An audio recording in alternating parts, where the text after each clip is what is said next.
Deixa eu explicar para você. Muitas das vezes tem pessoas que, ouvindo sobre a doutrina do pecado original, ela se intriga, né? Mas como pode ser isso? Mas eu aprendi que quando a gente vai ao médico, uma das coisas que o médico gosta de fazer é um questionário. Alguém tem diabetes na família? Tem pressão alta? Alguém já teve câncer? Por quê? Por quê, pastor Santos? Porque pelo histórico familiar, o médico pode entender que aquela pessoa corre o risco de desenvolver as mesmas enfermidades. As pessoas não têm problema de entender esse desenvolvimento, ou essa percepção, né, de um mal que teve no avô que pode estar no neto. Já perceberam isso? Sim ou não? Sim ou não? Da mesma forma, gente, o pecado, nós somos pecadores. Não tem jeito. Quem é que nunca mentiu aí? Quem é que nunca, sei lá, eu não vou nem falar mais muita coisa, vou tocar só isso aqui. Quem é que nunca alguma coisa? Quem é que nunca alguma coisa? E você não queria nem fazer, mas fez, porque essa porcaria nojenta chamada pecado lá dentro. Não estou falando de atos pecados, estou falando da causa. O que move a pessoa a fazer certas coisas que ele não queria muitas vezes nem fazer. E tem gente que não queria fazer e começou fazendo, daqui a pouco está fazendo. Aí perdeu o domínio, perdeu a força. Mas aí como é que a pessoa encontra novamente a satisfação ou a libertação? O dia que ela ouve a palavra. O dia que ela ouve o verdadeiro evangelho. A síntese do verdadeiro evangelho está em João 3,16. Deus amou o mundo. Eu vou repetir. Deus amou o mundo. Eu vou repetir isso. Deus amou essa humanidade. E sabe o que foi que ele fez? O verdadeiro amor tem que demonstrar. Amor, quer dizer, a consequência do amor é doação. A consequência do amor é fazer algo pela pessoa. Deus amou o mundo de tal maneira que deu. E deu quem? O seu Filho unigênito. Eu gosto muito, não sei se vocês lembram que a gente já colocou aqui uns louvores, né? Lá atrás, alguma coisa, uma seleção de hinos sobre a cruz, tal, de Marcos Lucado, né? Em dado momento ele fala assim: Deus ama você. Isso é muito forte, saber que uma pessoa tão santa me ama, uma pessoa tão santa nos ama, uma pessoa tão gloriosa nos ama. O hino que foi cantado ali agora, a moça ali estava cantando, não foi? Por que me amaste? Por que me amaste, né? O verdadeiro cristão, um dia ele se depara com essa questão: meu Deus, como é que pode ele me amar? Mas o Marcos Lucado diz: Deus ama você. Talvez alguém aí está dizendo assim: pô, ninguém me ama, ninguém me quer. Olha, para com esse negócio. A pessoa mais importante te ama. A pessoa mais gloriosa te ama. E eu gosto, pastores, que ele fala assim: Deus ama você. E depois ele fala assim: ainda que você fosse a única pessoa no mundo, ainda assim ele amaria você. Em outras palavras, seria capaz de mandar Jesus morrer só por você. E por que então que nós nos tornamos então cristãos? Cristão significa um seguidor de Cristo, um partidário de Cristo. Sabe por quê? Porque cremos, percebemos esse amor. O único meio do homem ser reconciliado com Deus, ter paz com Deus, ser perdoado, ser justificado, não é? É quando você crê na pessoa de Jesus Cristo. Por isso, voltamos, o Salvador tinha que ser sem pecado. O justo receberia a punição dos nossos pecados. É isso que acontece naquela cruz. É isso que acontece naquela cruz. Sim, eu amo a mensagem da cruz. Glórias a Deus. É isso que acontece naquela cruz. Quando ele tomou aquela cruz, sobre ele foram colocados os meus pecados, os seus pecados, os nossos pecados, e ele estava consciente disso, ele veio para isso. Ele falava várias vezes com os discípulos: eu vim para isso. O discípulo não entendia, ninguém queria que ele, né, daqui a pouco tinha uma perspectiva messiânica, bem incompleta, né? Incompleta. Então o Senhor Jesus, ele vai ali, é feita expiação, o sangue dele é derramado. Satanás, escute, essa igreja acredita no poder do sangue de Jesus. Demônios, nós acreditamos no sangue de Jesus, que limpa, purifica de todo e qualquer pecado. Glórias a Deus. E depois naquela cruz, meus amados irmãos, ele cumpre o que Deus mandou e diz: está tudo pago, né? Está consumado. Entrego o meu espírito. E depois ele vai ressuscitar no terceiro dia. Nós só estamos aqui hoje porque isso aconteceu. Se isso não acontecesse, não existiria igreja nenhuma. Não existiria cristianismo. Ele morreu pelos nossos pecados, ressuscitou para a nossa justificação. E com isso, garantiu que o nosso perdão, a nossa libertação e a nossa esperança. Esperança, em que sentido? É o projeto escatológico. Não é? Nós não estamos aqui com medo de que vai explodir uma bomba e vai acabar o mundo. Né? Nós não estamos aqui. Né? Amém, amém? Deus planejou algo. Deus planejou foi uma restauração. E aquele que crê em Jesus agora tem o seu nome escrito no livro da vida. E quando ele voltar, você vai reinar com ele. É preciso entender que a ONU não terá a última palavra, os déspotas desse mundo não têm a última palavra, a palavra está com o Senhor. Ele é o alfa e o ômega, o primeiro e o último. Ele vai voltar. Glórias a Deus. Isso tudo aqui foi para dizer como é que começa essa nossa relação com Deus. Então, salvação significa libertação de um estado de condenação. Correto? Você crê em Jesus, né? Então, em Jesus, Deus que colocou nossos pecados, viu, Jefferson? Deus colocou nossos pecados no Senhor e puniu. Aí pega da justiça dele e nos imputa. Acredita na nossa conta. Por isso nós somos salvos. Em nós mesmos, nós não conseguimos nada. Entende? É porque Deus, aleluia, nos imputa. Acredita na nossa conta. E Ele acredita assim, com a fartura. Por quê? Porque uma vez que você posicionalmente já está salvo, né? No dia a dia você ainda não é perfeito. Aí é onde entra a santificação. Santificação é o ato onde você vai progredindo no dia a dia. Mas você já está garantido porque Jesus é o perfeito homem divino. Quer dizer, Deus, sinceramente, isso é espantoso, isso é para você pular, Gilza, para a gente pular. Porque Deus procurou garantir a salvação nossa nele mesmo. Nele mesmo.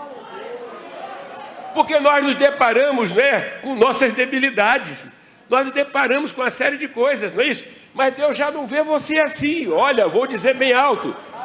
Deus já não vê você assim. Porque quando ele te justifica, e entra a doutrina da justificação, é o ato pelo qual Deus declara você justo, tendo por base o mérito da morte expiatória de Cristo. Amém? Você é salvo, irmão. Não fique dizendo assim, será que eu sou ou será que eu não sou? Ele é que escolheu este método. Ele escolheu mandar Jesus para ser o Cordeiro de Deus. Então você já é salvo. Quem é que está aí sentado pregando comigo? Estou vendo os pregadores aqui pregando. Vamos embora. Você é salvo. Aleluia. Como é que o apóstolo São Paulo fala lá na Epístola aos Efésios, capítulo 2? Pode falar, pastor. Pela graça sois salvos, e isto não vem de vós, é dom de Deus. Pastor Alex, fala. Pela graça sois salvos. Não vem de vós. Não vem de vós, é dom de Deus. Aleluia. O que é graça? Graça é favor. Deus, no seu ser, Ele resolveu estender este favor. Por isso ninguém é salvo por méritos pessoais, porque somos pecadores por natureza. E na salvação, libertação do ato de condenação, quando você crê, aí vai acontecer um outro aspecto da salvação. Qual é o outro aspecto da salvação? Hein? Qual é um outro aspecto? Podemos dizer que o primeiro aspecto é a justificação, ato pelo qual Deus nos imputa a justiça de Cristo. Satanás, essa você perdeu porque eu já dei para ele o diploma da salvação. O diploma da salvação foi conquistado pelo meu filho, que não pecou, venceu o diabo, venceu todos os inimigos, tudo aquilo que nos tenta, tudo aquilo que nos rodeia. Eu quero dizer que Jesus venceu. Aí no Canadá, aí na Nova Zelândia, aí no norte, aí no sul, em toda parte, se você ouvir o verdadeiro evangelho, se a sua fé se apoia no que Cristo é e fez na cruz, meu amado irmão, você já venceu. Porque ele venceu todas as tentações. Glória a Deus. A nossa vitória é a vitória dele. Agora, o outro aspecto, que é a santificação, então é o dia a dia. Por isso a pessoa precisa estar em uma igreja que prega a palavra, que ensina a palavra, faz um discipulado, para ser o quê? Equipado. Quando você pega o livro de Atos dos Apóstolos, a gente vê exatamente isso. Aqueles que creram, ouviram as instruções dos apóstolos e foram batizados. Se tornaram, então, membros da igreja. Porque o nosso dia a dia na terra, a salvação já está garantida. Mas nós precisamos ser o quê? Equipados. Que é o que vocês fazem, né? Que é o que vocês têm feito. É muito legal quando os irmãos vão dar testemunho, conta desde a época que vieram para a igreja, né? E como é que estão indo, como é que estão vencendo, né? Amém? Então, essa salvação, que é a libertação desse estado de condenação, que te introduz no reino, correto? O primeiro aspecto é a justificação, o segundo aspecto é a santificação, o outro aspecto, ou melhor, o segundo aspecto, regeneração. Depois da justificação vem a regeneração, que é o nascer de novo. Porque essa natureza velha pecaminosa que nós herdamos, não é isso? Aí Deus vai fazer o quê? Coloca o quê? Uma nova vida. Por que todo domingo está na igreja? Por que todo domingo... Quer dizer, alguém é obrigado a estar na igreja? Pastora Mônica Germano, você é obrigada a estar? Sandra, é obrigado? Não, ninguém é obrigado. Só que como você verdadeiramente creu e algo aconteceu dentro de você, você recebeu o novo princípio de vida, aleluia, os pássaros querem o ar para voar. Peixe, água para nadar. O verdadeiro convertido que é a igreja para crescer. Então, por isso que domingo pela manhã, dia do Senhor, todo mundo sai ou a pé ou de carro, de qualquer lugar e vem. E ninguém é obrigado, é porque algo aconteceu dentro de você e você aprende que deve congregar para o teu bem. Por isso não existe o verdadeiro crente sem igreja. Quem está entendendo, diga amém. Bom, eu creio que essa pincelada foi o início. E aí nós então voltamos, pastor, ao patamar, pastor, da mensagem de terça, que quando mostramos então a questão da santificação, mudança de obras, né? Ora, uma vez que você está em Cristo, salvação está garantida em Cristo, não é isso? Mas você é chamado a viver agora uma vida de maneira digna do Evangelho. Vamos dizer, se a pessoa mentia, você vai mentir agora? Hein? Hein, gente? Claro que não. Se a pessoa furtava, vai furtar? Hã? O que mais? Fala aí as coisas erradas aí. A Bíblia fala de um montão de coisa aqui, né? Se a pessoa se prostituía, vai estar se prostituindo? Hein? Não vai. Acabou. Se a pessoa adulterava, vai estar adulterando? Infidelidade conjugal? Não vai estar mais. Por quê? Porque nasceu de novo. Amém? Porque nasceu de novo. Deixa eu pegar aqui para seguir uma linha. É muito interessante que na Epístola aos Efésios, no capítulo 4, o grande apóstolo São Paulo, ele fala o seguinte: Isto, portanto, digo no Senhor testifico que não mais andeis como andam os gentios. E vai dizendo uma série de coisas, né? Os quais, tendo se tornado insensíveis, se entregaram à dissolução para com avidez cometerem toda sorte de impureza. Então fica muito claro que quando você recebe Jesus, tá? Então você é perdoado, sim ou não? Você é justificado, declarado justo. Você é regenerado. Regenerado é a doutrina do novo nascimento, tá, gente? Amém? Você recebe uma nova vida. É verdade. A Bíblia diz, se alguém está em Cristo, é nova criatura. Não é? Olha ali o novo Railson ali. Se eu for dar o testemunho dele aqui, é um testemunho bombástico, né? Já teve do outro lado. Veio para Jesus, aí está aí um homem, um empresário aí, trabalhador, casado com a Luciana ali. Muda, a pessoa muda, gente. Muda porque Deus faz algo. A mudança não é um mero esforço físico, é um esforço de vontade. A mudança é sobrenatural, é Deus na nossa alma. É algo tremendo isso aqui, gente. Dá vontade de pular e de saltar. Glórias a Deus. O Brasil tem que agradecer ter tantas igrejas pregando o Evangelho. Se dizem que os fóruns estão cheios, eles estariam muito mais superlotados se não fosse Deus agir nesse país como vem agindo. Isso é uma grande verdade, né? Isso é uma grande verdade.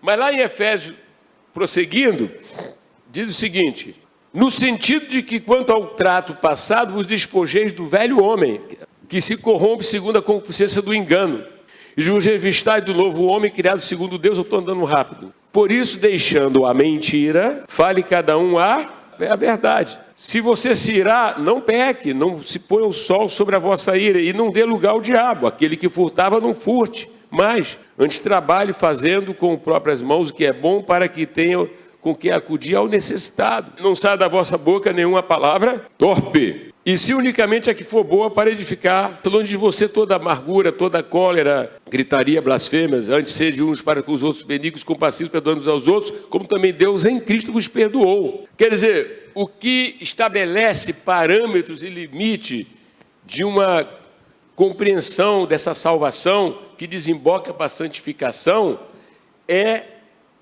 o limite ou parâmetro, chama-se Jesus Cristo. Você veja que ele vai falar aqui sobre perdoar. Aí diz como Deus em Cristo te perdoou.